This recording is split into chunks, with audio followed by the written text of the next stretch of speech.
BJP से बर्खास्त पूर्व कैबिनेट मंत्री हरक सिंह रावत ने फिर से बीजेपी में शामिल होने की खबरों से इनकार किया। हरक सिंह रावत ने कहा कि मेरी सीएम धामी और प्रदेश अध्यक्ष से कोई बात नहीं हुई, विजय बहुगुणा से सामान्य बातचीत हुई है। वहीं आपको बता दें कि सूत्रों के हवाले से खबर थी कि हरक सिंह रावत को लेकर बीजेपी में फिर से मंथन हो रहा है। माना जा रहा था कि हरक सिंह बीजेपी के 5 बड़े नेताओं से बातचीत कर रहे हैं।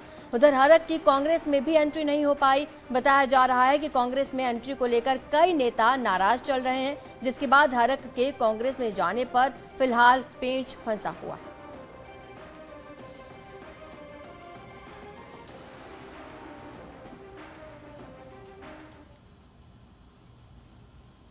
बीजेपी उम्मीदवारों की पहली लिस्ट कल आ चुकी है, वहीं आज कांग्रेस की भी पहली लिस्ट आ सकती है। आज शाम 5 बजे कांग्रेस इलेक्शन कमेटी की मीटिंग होने जा रही है। खबर यह है कि करीब 60 सीटों पर प्रत्याशियों के नामों का ऐलान हो सकता है और आज देर शाम कांग्रेस की पहली लिस्ट जारी हो सकती है। तो अब बीजेपी की कल लिस्ट आ गई और आज देर शाम कांग्रेस भी अपनी पहली लिस्ट जारी कर सकती है, ऐसी खबरें सामने आ रही हैं। कांग्रेस इलेक्शन कमेटी की मीटिंग होगी, शाम 5 बजे दिल्ली में मीटिंग होगी।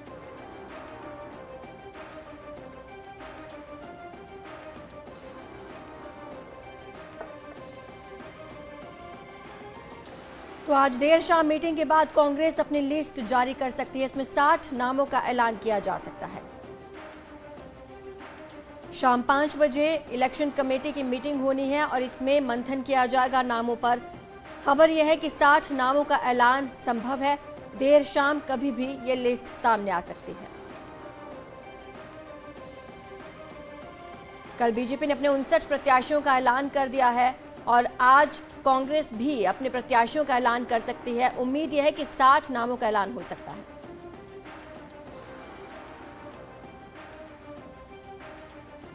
देहरादून से सुनील नवप्रभात हमारे साथ जुड़े हुए हैं, ज्यादा जानकारी देंगे। सुनील, क्या लगता है आज कमेटी में इतने दौर चले बैठकों के, क्या आज फैसला हो जाएगा, आज लिस्ट आ सकती है? बिल्कुल आरजू, आज जो कांग्रेस की लिस्ट है कैंडिडेट्स की वो आज जारी हो सकती है, क्योंकि कांग्रेस पर अब एक पॉलिटिकल प्रेशर ये भी है कि बीजेपी जिसने कांग्रेस के बाद कवायद शुरू की वो कल अपनी 59 सीटों पर कैंडिडेट की लिस्ट घोषित कर चुकी है। तो एक तरह से एक नैतिक दबाव भी और एक पॉलिटिकल प्रेशर भी कांग्रेस पर है। उसको एक मैसेज जो देना था उसको देने में वो सफल नहीं हो पाई, उसमें बीजेपी बढ़त बनाते हुए चली गई। बीजेपी ने अपने 59 कैंडिडेट की घोषणा कर दी। तो आज ये माना जा रहा है कि 5 बजे जब सीईसी की मीटिंग होगी, कांग्रेस सेंट्रल इलेक्शन कमेटी की मीटिंग होगी, उसमें कम से कम 60 सीटों पर कांग्रेस आज पहली लिस्ट अपनी जारी कर सकती है। सुनील, जैसे बीजेपी की लिस्ट सामने आई तो कांग्रेस का ये कहना था कि जातीय समीकरणों को ध्यान में रख के उन्होंने जातिगत बंटवारा किया है टिकटों का। क्या लगता है कि कांग्रेस जब 60 सीटों का ऐलान करेगी उसमें क्या जातिगत समीकरण नहीं होंगे? देखिए, पॉलिटिकल पार्टीज में जब टिकट का आवंटन होता है तो ये सारे समीकरण बिठाए जाते हैं, सारे समीकरण देखे जाते हैं, चाहे वो कांग्रेस हो चाहे भाजपा हो। उसमें जातिगत समीकरण भी देखने पड़ते हैं, क्षेत्रीय समीकरण भी देखने पड़ते हैं और लोकल इंडिविजुअल सीट पर वहाँ पर सामाजिक सांस्कृतिक वहाँ के क्या समीकरण है उसको देख के भी कैंडिडेट्स का चयन होता है। आज शाम तक कांग्रेस की जो पहली लिस्ट है वो जारी हो जाएगी।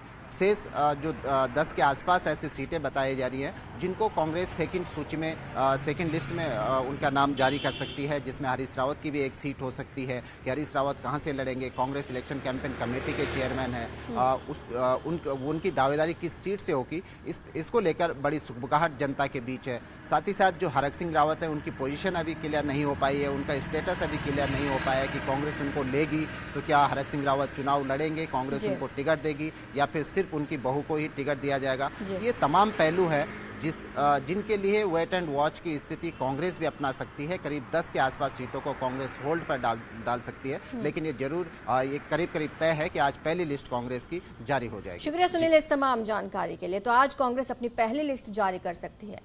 उधर उत्तराखंड में बीजेपी ने गुरुवार को अपनी पहली लिस्ट का ऐलान कर दिया है। पहली लिस्ट में 59 उम्मीदवारों की घोषणा की है। 11 सीटों पर अभी प्रत्याशियों की घोषणा नहीं है। यही नहीं, पहली लिस्ट में 10 विधायकों के टिकट बीजेपी ने काट दिए हैं। बीजेपी की लिस्ट में 15 ब्राह्मण उम्मीदवार हैं, तो वहीं 3 वैश्य उम्मीदवारों को भी बीजेपी ने टिकट दिया है। 6 महिला उम्मीदवार भी शामिल हैं। तो वहीं सिंगर जुबिन नौटियाल के पिता रामशरण नौटियाल को भी बीजेपी ने अपना प्रत्याशी बनाया है। सीएम धामी एक बार फिर से खटीमा सीट से चुनाव लड़ेंगे। तो वहीं प्रदेश अध्यक्ष मदन कौशिक हरिद्वार सीट से चुनावी मैदान में हैं। इसके अलावा कैबिनेट मंत्री सतपाल महाराज को चौबट्टा खाल तो सुबोध उनियाल को नरेंद्रनगर से टिकट दिया गया है। स्पीकर प्रेमचंद अग्रवाल ऋषिकेश से चुनाव लड़ेंगे। वहीं कुछ बड़े नामों के टिकट भी काटे गए हैं। अल्मोड़ा से डिप्टी स्पीकर रघुनाथ सिंह चौहान का टिकट कट गया है। तो वहीं खानपुर में प्रणव सिंह चैंपियन का टिकट काट दिया गया है। यमकेश्वर में बीसी खंडूरी की बेटी रितु खंडूरी का भी टिकट काट दिया गया है।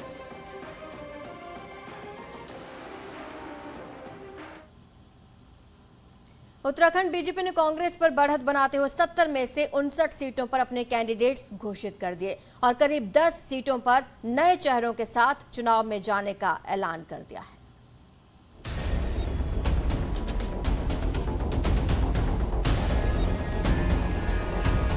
बीजेपी ने 59 सीटों पर कैंडिडेट की घोषणा की तो कहीं गम और कहीं खुशी का माहौल बन गया। चौंकाने वाली बात यह रही कि टिकट की उम्मीद में विधायकी छोड़कर कांग्रेस से बीजेपी में आए राजकुमार का 1 घंटे पहले पत्ता साफ हो गया। पार्टी ने दोपहर 12 बजे पुरोला से कांग्रेस नेता दुर्गेश्वर लाल को बीजेपी ज्वाइन कराई और 2 बजे उन्हें कैंडिडेट भी घोषित कर दिया। पुअर परफॉर्मेंस वाले 10 विधायकों पौड़ी से मुकेश कोहली, खानपुर से कुंवर प्रणव चैंपियन, कर्णप्रयाग से सुरेंद्र सिंह नेगी, थराली से मुन्नी देवी, अल्मोड़ा से डिप्टी स्पीकर रघुनाथ सिंह चौहान, गंगोलीहाट से मीना गंगोला, यमकेश्वर से पूर्व सीएम बीसी खंडूरी की बेटी रितु खंडूरी, कपकोट से बलवंत सिंह भौरियाल, द्वाराहाट से महेश नेगी और काशीपुर से हरभजन सिंह चीमा का टिकट काट दिया गया। वहाँ पर डिग्री कॉलेज खुले हैं, वहाँ पर स्कूलों का उच्चीकरण हुआ है, वहाँ पर सड़कों का बहुत सारा जाल बिछा हुआ है। बहुत अच्छा काम किया और हम भी उसी कामों को आगे बढ़ाने का प्रयास करेंगे। देखो, इसलिए मुझे कहीं दिक्कत नहीं आती कि मैं पूर्व में ब्लॉक प्रमुख रहा हूँ, जिला पंचायत सदस्य रहा हूँ, मैंने 12 में निर्दलीय भी चुनाव लड़ा है और मुझे पूरा अनुभव है। लेकिन ये जरूर है कि हमारे यहाँ थोड़ा राष्ट्रीय विचारधारा के लोग हैं, टिकट की ओर लोग देखते हैं और इस समय राष्ट्रीय नेतृत्व ने, प्रदेश नेतृत्व ने जो मेरे पे विश्वास जताया, मुझे पूरा विश्वास है कि इस समय गंगोत्री की जनता का आशीर्वाद और पूरा सहयोग जो है मुझे मिल रहा है। हालांकि कुछ सीटों पर एंटी इनकम्बेंसी के चलते भी टिकट काटे गए। खानपुर से विधायक कुंवर प्रणव चैंपियन का टिकट काटकर उनकी पत्नी देवयानी को दे दिया गया। तो काशीपुर से विधायक हरभजन सिंह चीमा की जगह उनके बेटे त्रिलोक सिंह को टिकट दिया गया। 2017 में पार्टी ने 5 महिलाओं को टिकट दिया था, तो इस बार 6 सीटों पर महिला कैंडिडेट मैदान में उतारे गए हैं।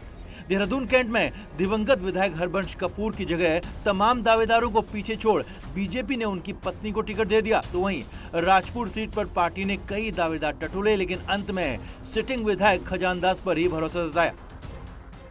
प्रत्येक कार्यकर्ता की उम्मीद भी होती है और प्रत्येक कार्यकर्ता की इच्छा भी होती है और अपनी दावेदारी करना और स्वतंत्र है दावेदारी करने के लिए, किंतु टिकट एक ही को मिलना था।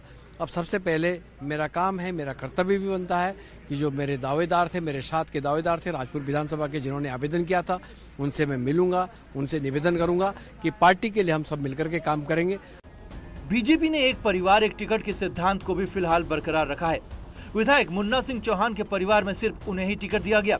चक्राता से चुनाव लड़ चुकी उनकी पत्नी मधु चौहान की जगह रामशरण नौटियाल को मैदान में उतारा गया है। 11 सीटों पर अभी भी टिकट फाइनल होना बाकी है। माना जा रहा है कि इन सीटों पर पार्टी वेट एंड वॉच की रणनीति अपना रही है। देहरादून से न्यूज़ 18 के लिए सुनील नवप्रभात की रिपोर्ट।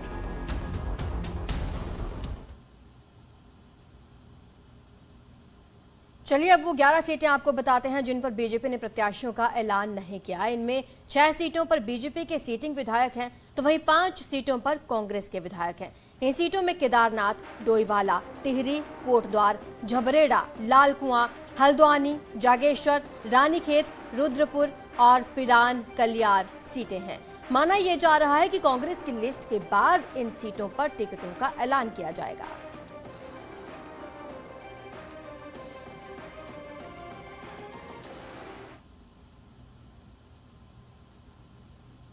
बीजेपी की लिस्ट आ चुकी है, कांग्रेस में किसे टिकट मिलेगा ये अभी साफ नहीं है, लेकिन इस कश्मकश के बीच कांग्रेस का घोषणा पत्र तैयार है। इस बार राष्ट्रीय और राज्य के मुद्दों के साथ घोषणा पत्र में स्थानीय मुद्दों को भी रखा गया है।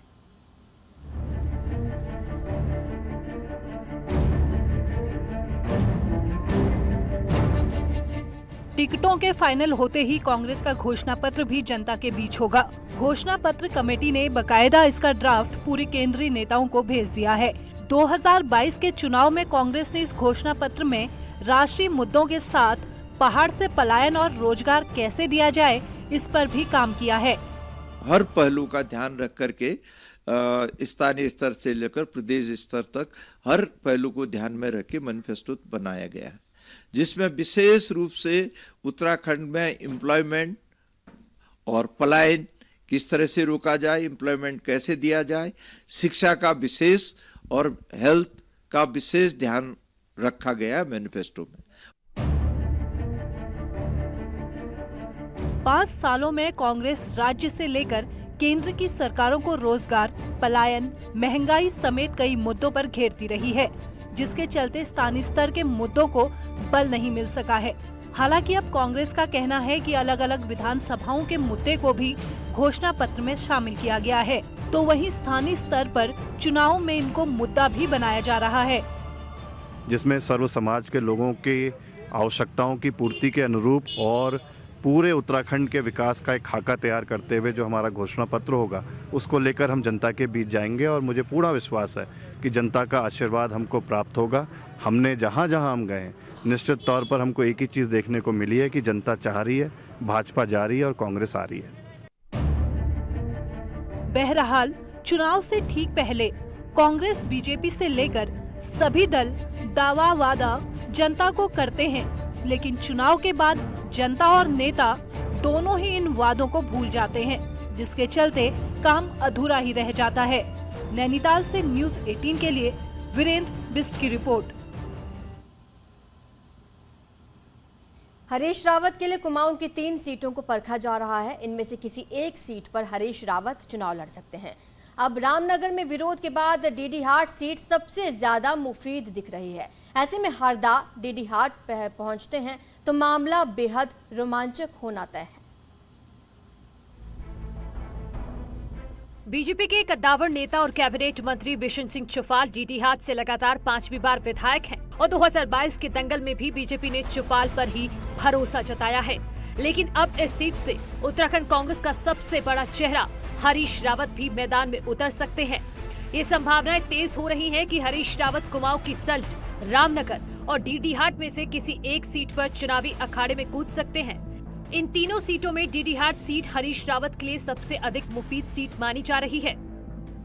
ये हमारी भावनाएं नहीं है, जितने हम दावेदार हैं। साथ में पूरे डीडीहाट क्षेत्र की जनता की मांग है कि माननीय हरीश रावत जी आएँ और डीडीहाट से विधायक के रूप में वो अपना नामांकन करें। और उन्होंने ये विश्वास दिला रखा है कि हम हरीश रावत जी को भारी मतों से यहाँ से जिता करके भेजेंगे। कहने को तो डीडीहाट सीट पर कांग्रेस के 8 दावेदारों ने ताल ठोकी है, लेकिन चुफाल के राजनीतिक कद के आगे सभी दावेदार बौने ही साबित हो रहे हैं। ऐसे में अगर हरीश रावत यहां से चुनावी अखाड़े में कूदते हैं तो बीजेपी के लिए दिक्कत भी भारी खड़ी हो सकती है। ये बात अलग है कि बीजेपी अभी से ही रावत पर हमलावर है। चुफाल की माने तो हरीश रावत डीडीहाट के लोगों के लिए कोई नया चेहरा नहीं है। बतौर सांसद 1 बार नहीं बल्कि 3 बार डीडीहाट की जनता उनकी कार्यशैली देख चुकी है। तो इस प्रकार से हरीश रावत जी कोई नया चेहरा नहीं है डीडीहाट के लिए, वो पुराना चेहरा है। जनता सब समझते हैं कि हरीश रावत जी क्या बोलना चाहते हैं, क्या काम करते हैं। वो भी मुख्यमंत्री रहे, मुख्यमंत्री कार्यकाल में उन्होंने क्या काम किया और इस जनता की समस्या क्या सुनी। कांग्रेस के कद्दावर नेता हरीश रावत डीडीहाट से चुनावी ताल ठोकते हैं या नहीं, ये तो 1-2 दिन में साफ हो जाएगा। लेकिन जब तक कांग्रेस टिकटों की फाइनल लिस्ट जारी नहीं करती, डीडीहाट सीट पर भी कांग्रेस की पिक्चर भी साफ होने से रही। न्यूज़ 18 के लिए पिथौरागढ़ से विजयवर्धन उप्रेती की रिपोर्ट। खटीमा में कांग्रेस के कार्यकारी अध्यक्ष भुवन कापड़ी ने बीजेपी पर चुनाव प्रभावित करने का आरोप लगाया और इसे लेकर चुनाव आयोग को शिकायत दी है और कार्रवाई की मांग की। भुवन कापड़ी का कहना है कि मतदाताओं को प्रभावित करने के लिए सामान बांटने की तैयारी है और इसे फैक्ट्री के गोदाम में रखा गया है। कापड़ी ने इस पर कार्रवाई की मांग की है।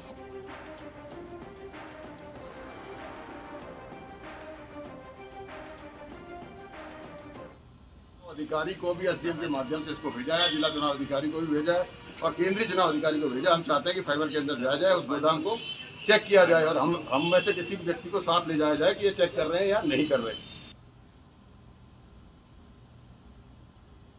रुकेंगे एक छोटे से ब्रेक के लिए, जल्द हाजिर होंगे।